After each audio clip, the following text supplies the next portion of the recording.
Bonjour, petite vidéo aujourd'hui pour vous présenter la différence entre les trans que l'on peut vivre en séance de Yatra Kundalini Activation versus les trans chamaniques. Alors il y a souvent une confusion entre les trans dites chamaniques et les trans que l'on peut vivre en séance d'Ika. Et non, c'est pas la même chose. Et non, je ne suis pas chamane non plus. Les trans chamaniques sont induites par un contexte ritualisé très précis, et ça se fait dans le cadre d'un groupe ou d'un individu qui pose une question au chaman. Le chaman est le seul à rentrer dans cette transe, et la transe est induite par le tambour et des prières très précis. Ça peut être aussi avec des gestes. Et la mission du chaman, c'est de rentrer dans cet état de transe pour aller communiquer avec ce qu'ils appellent le monde des esprits. Le chaman va poser la question qui lui a été demandée au monde des esprits, et son objectif c'est d'avoir une réponse de ce monde des esprits qu'il va pouvoir ensuite retranscrire à la personne ou au groupe qui lui a posé une question. C'est tout un rituel et c'est vraiment une croyance et des interprétations que le groupe ont.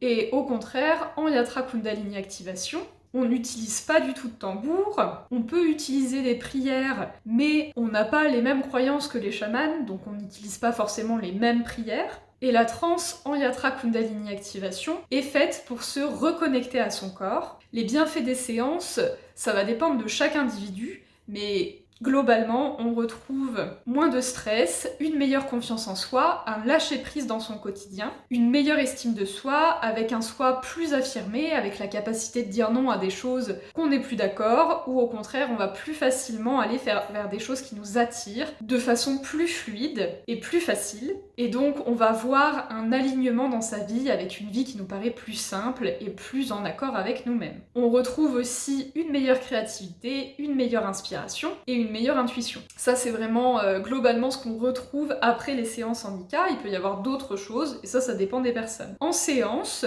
on peut poser une intention dans le but d'avoir une réponse, mais ce n'est pas du tout sûr que on aura la réponse pendant la séance, parce que ce que l'on vit en séance, c'est vraiment ce que l'on doit vivre sur le moment, à l'instant T, et si on n'a pas besoin d'avoir la réponse, eh ben on l'aura pas forcément, et c'est ok comme ça. Après une séance, on peut avoir eu des visions, des choses, et chacun est libre d'interpréter ce qu'il a vécu en fonction de ses croyances et de ses propres interprétations. Et ce n'est pas à moi d'interpréter vos visions et les choses qui vous sont arrivées en séance, ou même après la séance. Et en plus, les chamans, normalement, ils sont vraiment formés par d'autres chamans, et moi ça n'est pas mon cas. J'ai été formée par Céline Bergamini, et en aucun cas elle parle de chamanisme, elle ne se dit pas chaman. En tout cas, moi je l'ai jamais entendu dire ça, donc c'est une raison supplémentaire, je n'ai pas été formée par une chamane. Donc voilà, je ne suis pas chamane,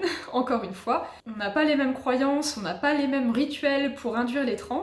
Vous allez jamais m'entendre parler de chamanisme, parce que pour moi c'est vraiment deux choses différentes. Effectivement, on entre dans une transe, mais c'est pas forcément la même transe, et c'est très bien comme ça. Voilà, j'espère que la vidéo vous aura plu, merci de m'avoir écouté jusqu'au bout, et à bientôt!